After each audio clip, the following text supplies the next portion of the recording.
Salut à tous, c'est Julien, j'espère que vous allez bien. Bah moi ça va super. Bienvenue en 2015. Et bien oui, voilà, c'est la toute première vidéo de 2015. Je tiens donc à vous souhaiter à toutes et à tous, oui c'est ça, une merveilleuse année 2015. Voilà, que tout vous réussisse. Je vous souhaite la santé, le bonheur, etc. etc. Et donc, à la base, je voulais faire une vidéo, un best-of 2014, donc de toutes mes vidéos. En gros, les meilleurs moments de toutes mes vidéos de 2014. Mais je me suis rendu compte assez rapidement que c'était une idée de merde. Et surtout, j'avais une grosse flemme de regarder toutes mes vidéos de 2014. En plus, certaines étaient, enfin, je les trouvais mauvaises. Je dirais pas lesquelles, mais enfin bon, voilà. Et donc, et du coup, j'ai une autre idée. Bon, je m'inspire un peu des faussaires de films, pour ceux qui connaissent. Encore un plagiat, mais bon, vous avez l'habitude. Et donc, je vous propose un bilan cinéma de l'année 2014. Puisque vu que je m'intéresse de plus en plus au cinéma, et que je vais très bientôt faire des critiques plus constructives sur la chaîne, ça me semblait plutôt intéressant. Donc la vidéo sera en 4 parties. Première partie, donc je vais vous parler des films que j'ai vus au cinéma en 2014, donc avec un avis assez rapide. Deuxième partie, les films que j'ai vus cette année, alors pas au cinéma, c'est-à-dire en DVD ou autre, euh, et qui m'ont marqué. Et donc c'est pas forcément des films qui datent de cette année. Troisième partie, les films qui sont sortis cette année au cinéma, enfin en 2014 au cinéma, que je n'ai pas vu et que j'aimerais bien voir. Et dernière partie, les films que j'attends pour 2015. Voilà. Donc on commence avec la première partie, donc les films que j'ai vus au cinéma en 2014. Donc ils sont au nombre de 9 et je les ai classés en deux catégories. Donc les films top, donc les films que j'ai vraiment beaucoup appréciés, etc. Et je vais reprendre le truc du Fossoyeur parce que je trouve ça excellent, les films meh. Alors pourquoi les films meh? Parce que là aussi c'est plutôt des bons films que j'ai bien appréciés, mais il manque un truc. Voilà. Donc c'est parti pour les films, enfin on commence avec les films meh. Super Chondriac de Danny Boone, je vous invite à aller voir le vlog que j'ai fait dessus pour plus de détails, mais globalement c'est pas honteux, c'est souvent drôle, ça reste très inégal. Voilà. Et ça mérite pas le succès qu'il a eu. De toute façon Danny Boone est un peu trop surestimé, je trouve. Ensuite, Le Labyrinthe de Wes Ball, une nouvelle adaptation d'un roman jeunesse comme Hunger Games, Divergent, etc. C'était plutôt sympa, je trouve le film plutôt sympa. L'ambiance était très très très bonne, c'était plus que tout le reste du film, enfin, c'était mieux que tout. C'était un des gros points forts du film, c'était l'ambiance, etc. Les jeunes interprètes étaient plutôt bons, l'histoire de base était très bien. Les gros problèmes, c'était le scénario et l'écriture. Ça coinçait beaucoup. En revanche, la fin du film est très très bonne, très intéressante, très bien faite, et ça pousse à aller par la suite. C'est déjà un excellent point. Et donc, bah, limite, c'est quasiment la fin qui sauve tout le film et qui justifie le visionnage. Non, vraiment, la fin m'a j'ai beaucoup aimé la fin. Voilà. Le soleil qui commence à se lever là, oula. Ensuite, Edge of Tomorrow de Doug Liman. C'est très très bon. C'est un très bon blockbuster, c'est un très bon divertissement. J'ai beaucoup hésité à le mettre dans le top, mais je l'ai mis dans le mais parce que la fin, là pour le coup, là c'est l'inverse, c'est la fin qui gâche le film parce elle est bâclée, je trouve, et elle est un peu décevante la fin. Et c'est vraiment dommage parce que vraiment tout le reste est très très bon. Euh, c'est, c'est- le film nous piège assez souvent, il y a des rebondissements très habiles.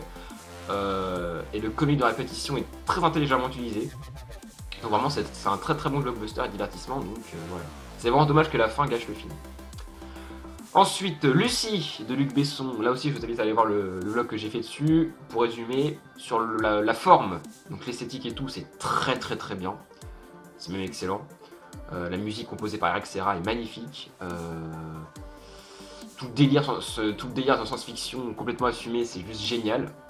Le truc où ça coince pour le film, c'est sur le fond, disons que c'est sur la narration, la construction du film. Très haché. Par exemple, le début du film, ça commence directement, il n'y a pas de mise en situation, disons. Ça commence direct, enfin si, il y a une mise en situation, mais disons qu'il n'y a pas de situation initiale, enfin, il n'y a pas d'introduction au film quasiment, quoi. Ça commence vraiment directement dans l'action, et du coup, la psychologie est assez... Bon, c'est pas forcément important dans un film comme ça, mais je trouve que c'est négligé, et du coup on s'attache pas forcément au personnage, et du coup moi j'ai pas totalement accroché au film. C'est ça qui m'a principalement gêné. Voilà. Mais sinon, ça reste un film à voir, une expérience de malade. Et pour terminer dans le meh, putain, je vais pas m'en rappeler, merde. Oui, Transformers 4, l'âge de l'extinction, pardon, de Michael Bay, bien sûr. Je suis un grand fan de la saga Transformers et je pensais vraiment pas qu'il irait dans le meh, ce quatrième film, parce que déjà, c'est un très très bon Transformers. C'est bien plus intelligent que les trois premiers, c'est assez fou à dire, mais c'est plus intelligent que les trois premiers. L'orientation que prend la saga est très intéressante et le fait d'avoir changé le casting, etc., c'était vraiment une très bonne idée. Sans faire un reboot, j'ai trouvé ça très bon. Et très intelligent de la part de Michael Bay. Voilà, donc ça déjà c'est un excellent point. Et bon, ça reste un gros délire, ça explose de partout, c'est toujours bien. Et le truc qui m'a un peu saoulé dans ce quatrième film, c'est alors déjà c'était un petit peu long. Et surtout la bataille finale qui était trop longue. C'était vraiment lassant la bataille finale. C'est vraiment, et pourtant t'en prends plein la gueule, mais justement t'en prends trop la gueule. Et c'est vrai que forcément, vu que c'était pour l'instant que j'étais voir au cinéma, c'était peut-être la surexposition du son et de l'image qui m'a un petit peu, un peu saoulé au bout d'un moment. Mais, euh, mais sinon, ça reste très intéressant. Il y a plein de séquences qui sont assez folles. Et pas dans le côté spectaculaire et tout, mais dans le, disons, dans la psychologie. Bien plus poussé dans ce quatrième film, et c'est vraiment assez étonnant. Et donc, pour ça, c'est vraiment. Voilà. Pour ça, c'est vraiment bien. Ça reste meilleur que le troisième, ce quatrième Transformers, le troisième qui était vraiment très décevant. Bon, mais bon, les deux premiers restent les meilleurs, largement. Donc voilà. Passons dans les tops. Donc il en reste 4 films du coup. Qu'est-ce qu'on a fait au bon Dieu? Je ne sais plus le réalisateur. 12 millions d'entrées, le gros carton français de l'année. C'était très drôle, une très bonne comédie. Je me suis vraiment bien marré. Les acteurs sont très bons. En particulier Christian Clavier et Chantal Lobby qui sont excellents. Euh, et en fait, donc, est-ce que c'est du film une réalité? Non, parce que 12 millions c'est quand même énorme. Mais en même temps, ça rassure un peu parce que vu que le film a les couilles de montrer la France d'aujourd'hui, donc avec ces mélanges des cultures, arabes, juifs, etc., j'ai trouvé ça très pertinent. Et du coup, et avec la montée des Front National, que le film ait été autant vu et populaire, ça rassure un peu parce que du coup, ça, voilà, peut-être que finalement les Français sont pas si racistes que ça. Enfin, bon, on va pas lancer un débat politique, mais enfin bon, en gros, voilà, ça rassure. Voilà, c'est un film qui rassure. Voilà. Et ça, c'est un excellent point. C'est pas forcément vis-à-vis du film, mais enfin bon, dans le contexte, c'est très bien. Voilà, mais enfin, le film aussi très bien, c'est pas problème. Non. Quelques problèmes, mais bon, c'est assez minime. X-Men, Days of Future Past de Bryan Singer, j'ai failli le mettre dans le mec, parce qu'il y a énormément de défauts, mais il y a aussi énormément de qualité. Et la scène qui me l'a fait monter dans le top, comme le faux de film en plus, c'est la scène de Vif Argent. La scène où il est ralenti, pour ceux qui ont vu le film, vous allez très vite comprendre. Pour ceux qui n'ont pas vu le film, regardez le film, vous allez très vite comprendre aussi pourquoi. Cette scène est magistrale et justifie quasiment la seule tout le film. Voilà. Et, donc voilà. Ensuite, La planète des singes, l'affrontement de Matt Reeves, le réalisateur de Cloverfield. C'est un très bon divertissement et blockbuster d'été en plus. Et en plus, d'été, d'autant qu'en plus il est intelligent ce film. Vraiment, c'est un blockbuster intelligent. En été, ça fait vraiment du bien. L'histoire est très bonne, les acteurs sont très bons. Andy Serkis c'est bluffant, César, et les effets spéciaux sont absolument incroyables. Les singes sont plus vrais que nature. On voit vraiment plus l'artificialité. Et c'est juste fou. On est vraiment à fond dans le truc. C'est très bon. Donc vraiment, j'ai beaucoup apprécié ce film. Le premier était déjà, enfin les origines. Bon, c'est la mauvaise traduction, mais enfin bon voilà. Et c'est déjà très bon. Celui-là est encore meilleur. Vraiment, j'ai adoré ce deuxième film. Et l'affrontement est encore la mauvaise traduction. Voilà, parce qu'il se faille pas encore totalement. Et enfin, alors je le mets en dernier si vous voulez, parce que c'est le film que j'ai le plus kiffé au cinéma cette année. 22 Jump Street de Phil Lord et Christopher Miller. C'est trop cool ce film. C'est génial. Ça redonne foi à la comédie américaine. C'est excellent. Enfin, excellent. Oui, enfin, c'est vraiment très bon. J'ai adoré. J'étais mort de rire quasiment tout le long. C'était génial. J'ai adoré ce film. Vraiment, c'est la suite de 21 Jump Street. C'était une adaptation d'une série, je crois, Déjà, il était déjà assez bon ce premier film, et celui-là c'est vraiment génial quoi. C'est complètement l'humour que j'adore. C'est, j'ai dit sur Twitter, et je trouve ça assez bien de ma part. C'est débilement intelligent. Il y a quand même des trucs qui sont vraiment intelligents. Je vais pas vous le dire pour pas trop vous spoiler, mais il y a vraiment des trucs. Il y a plein de références, ils sont très habiles, etc. Enfin, c'est très bon. J'ai adoré. C'est débile, hein, je vous le dis tout de suite, c'est débile et potache, mais c'est génial. J'ai adoré. J'ai vraiment kiffé ce film. Donc voilà, c'est la fin de cette première partie.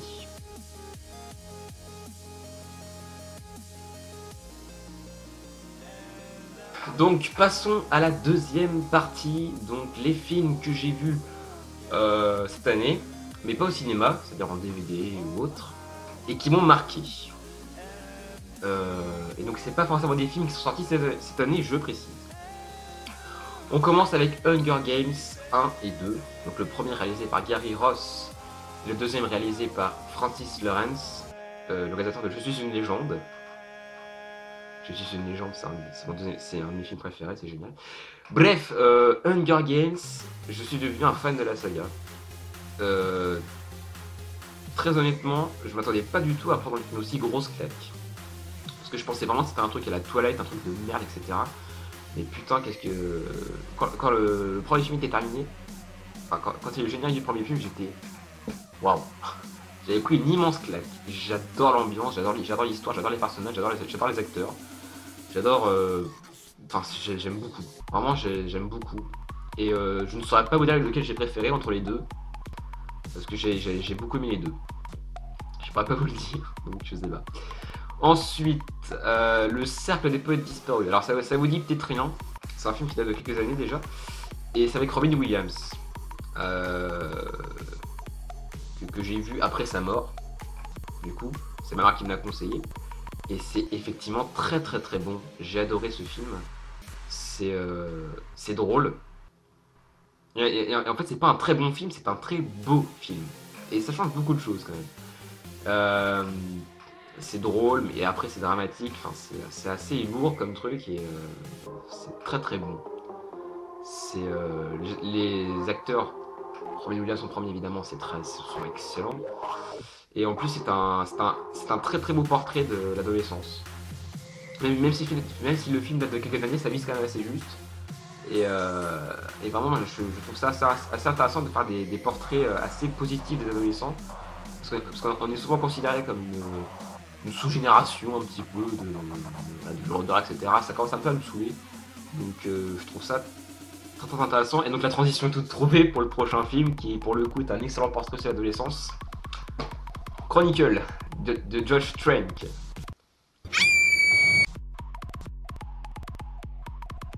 Génial, j'ai pris une immense claque devant ce film. Je vous invite à aller voir ma vidéo 5 bonnes raisons d'aller voir Chronicle pour un peu plus d'infos avant de le voir, parce que c'est vraiment excellent. J'ai adoré ce film. Là je vois la boîte là, spectaculaire, culte, intelligent, jouissif, excellent, rafraîchissant, c'est tout ça à la fois. Moi j'ai vraiment kiffé. Vraiment. Voilà, rien de plus à dire, c'est très bon, j'ai adoré. Il s'est classé dans mes films préférés. Et enfin, mon film de cette année, c'est Bon baiser de Bruges, de Matthew McConaughey.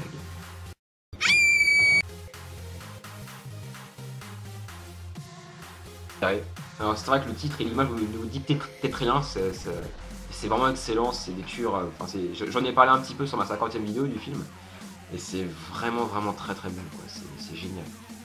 C'est dopé à l'humour noir, les acteurs sont excellents, c'est très original comme film. C'est culte. Tout simplement c'est culte, moi j'ai adoré. Vraiment c'est devenu mon film préféré. La musique est géniale, l'ambiance est géniale, les décors sont géniaux, l'action est géniale, etc. C'est tout, c'est excellent. Moi j'ai adoré. C'est mes deux gros coups de cœur de l'année, mais surtout celui-là. Voilà, c'est vraiment mes deux gros coups de cœur de l'année. Voilà. Donc c'est la fin de cette deuxième partie. Passons à la troisième partie, les films qui sont sortis cette année au cinéma que je n'ai pas vus et que j'aimerais bien voir.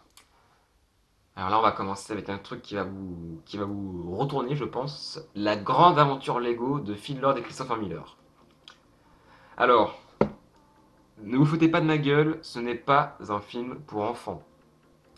Il y a tellement de références dans ce film, d'après les extraits que j'ai vus, que un enfant de moins de 15-16 ans ne pourrait...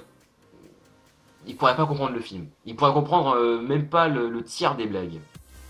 Donc, c'est tellement référencé, pour plus connaissant les réalisateurs qui sont effectivement les réalisateurs de 21 et 22 Jump Street, et connaissant, je pense que c'est un truc de fou. C'est un délire total. Bon, je pense pas que ce soit aussi potache et que les Jump Street, mais bon, parce que ça fait une animation quand même. Mais bon, voilà. C'est surtout pour les réalisateurs que j'ai envie de voir le film parce que je pense que c'est vraiment, je pense que c'est vraiment, ça peut être drôle, intéressant, etc., etc.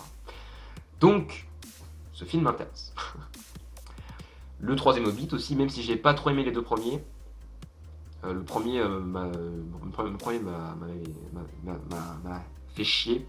Le deuxième était passable, donc j'ai quand même envie de savoir comment ça se termine cette trilogie. Voilà.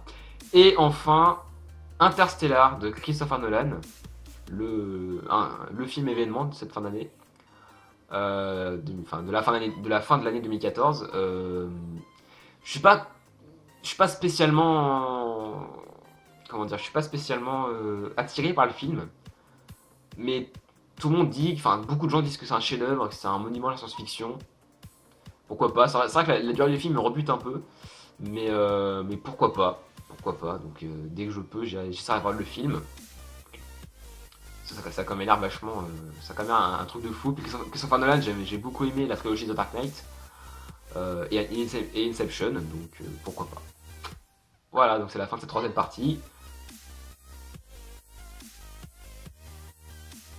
On termine donc avec la dernière partie, les films que j'attends pour 2015. Alors je précise bien que j'attends, parce que y a plein de films qui sortent, et donc je vais pas tous les citer, c'est uniquement les films qui m'intéressent vraiment, et que j'ai vraiment envie d'aller voir au cinéma en 2015. Donc on commence directement au 29 avril, Avengers 2, l'ère d'Ultron. Même si je n'ai pas aimé le premier film, parce que oui, je n'ai pas aimé le premier film, pour vous expliquer pourquoi rapidement, j'ai trouvé que les personnages et l'écriture étaient très mauvaises. Très mauvais, pardon. Les personnages étaient vraiment, enfin pas du tout développés, c'était enfin leur conflit intérieur, enfin j'ai trouvé ça nul, tout simplement. J'ai trouvé ça inutile, très mal fait, très mal écrit. Et le film ne se prenait pas au sérieux et je trouvais ça... Enfin, non, c'est pas... il faut que le film soit sérieux et sombre. Enfin, je sais pas, parce qu'ils réunissent tout le monde. Marvel, enfin, ils peuvent plus se permettre de faire des films légers. C'est pas possible. Et j'espère que Avengers 2 fera ça. D'après ce qu'on en voit, ça a l'air d'être le cas. Donc c'est pour ça que j'attends ce Avengers 2. J'espère qu'il sera bien meilleur que le premier. Logiquement, ça devrait. Ensuite, le 5 août, directement, Les 4 Fantastiques 3. Alors, c'est pas la suite des deux premiers films, c'est un reboot. Donc, c'est-à-dire que qu'on repart à zéro tout en prenant une nouvelle route à la saga originale, enfin aux deux premiers films, en l'occurrence. Et pourquoi ce film m'intéresse? Pas parce que j'ai kiffé les deux premiers films, parce que parce que ce film, enfin ce reboot, est réalisé par Josh Trank, le réalisateur de Chronicle. Voilà, et donc et surtout parce que il fait ce film à la place de Chronicle 2, qui était initialement prévu. Alors si j'ai bien compris, apparemment Chronicle 2, donc le script a été écrit, mais les producteurs ont trouvé ça trop sombre. Allez vous faire foutre. Du coup il fait ce film à la place, donc j'ai hâte de voir ce qu'il va en faire. Et j'attends Chronicle 2 aussi, hein. Donc j'espère qu'il le fera aussi quand même. Ensuite, le 14 octobre, le Labyrinthe 2. Alors, ça ne se passe plus dans le Labyrinthe, mais c'est la suite de Labyrinthe. Donc, toujours réalisé par Wes Ball, pardon. Parce que, donc j'ai dit plus tôt, parce que la fin du premier était intéressante. Donc voilà. Rien de plus à dire. Le 23 octobre, donc pas très longtemps après, Spectre, le nouveau James Bond. Toujours réalisé par Sam Mendes et toujours avec Daniel Craig. Parce que Skyfall était pas mal. J'avais plutôt bien aimé Skyfall malgré quelques petits défauts. Ça restait globalement bon. Et aussi pour les actrices annoncées, donc Léa Seydoux et Monica Bellucci. C'est pas rien. Donc voilà. Ensuite, le 18 novembre, Hunger Games 4, La Révolte, deuxième partie. Toujours réalisé par Francis Lawrence. Voilà, rien de plus à dire. Et d'ailleurs, petit aparté sur Hunger Games, j'ai vu Hunger Games 3. Alors je l'ai vu en 2015. Là, ce plan, je tourne en 2015, contrairement aux autres. Donc c'est pour ça que je ne l'ai pas cité dans la liste, Hunger Games 3, mais je l'ai vu en 2015, donc il y a donc un avis rapidement. Moins bon que les deux premiers, sans surprise. Ça reste globalement... Enfin, l'ambiance est très bonne, les acteurs sont excellents. Et le film se pose plus, il y a beaucoup moins d'action, mais ça reste captivant. Moi, ça m'a captivé, parce qu'il y a suffisamment de séquences marquantes pour captiver. Et moi, ça m'a captivé, et j'ai passé un bon moment. Mais sinon, je l'aurais mis dans meh. Si j'avais fait la liste, enfin si je l'avais mis dans la liste 2014, je l'aurais mis dans meh. Et donc enfin, un mois plus tard, le 18 décembre, Star Wars épisode 7, réalisé par J.J. Abrams. C'est l'événement de l'année et ça va être chaud. Ça va être chaud. Donc voilà, globalement, ce que j'attends pour 2015. Et donc voilà, c'est la fin de cette vidéo, c'est la fin de ce retour cinéma 2014. J'espère que ça vous aura plu. N'hésitez pas à donner votre avis dans les commentaires, à parler de votre bilan 2014. Ça m'intéresse. Je vous souhaite encore une fois à tous et à toutes une excellente année 2015, que tout vous réussisse, plein de bonheur, etc. Et je vous dis à bientôt pour de nouvelles vidéos et pour les vraies critiques cinéma qui sont en préparation et qui arrivent bientôt. Allez, salut! Juste pour terminer la vidéo, vu que elle a été tournée avant le drame du 7 janvier 2015, je tenais donc à dire un petit mot pour ce qui s'est passé. Donc vous êtes à peu près tous au courant, je pense. Donc bien évidemment un immense soutien aux proches, aux familles, aux amis des victimes. Et puis voilà, j'espère que justice sera faite. Et donc je lève mon stylo à la liberté d'expression, qui est et restera l'un des plus importants constituants de la démocratie. Et puis donc je lève mon stylo également à ces chroniqueurs, enfin ces caricaturistes, qu'est-ce que je raconte, ces caricaturistes, voilà, qui nous ont tragiquement quittés. Voilà, et donc voilà, je leur rends hommage, voilà, tout simplement, ça me semblait normal. Donc voilà. Et puis bah ça merde quoi, ça fait peur. Ça fait peur. C'est j'aurais jamais cru qu'on en arriverait là un jour. Jamais. Voilà. Allez, je vous dis à bientôt, salut.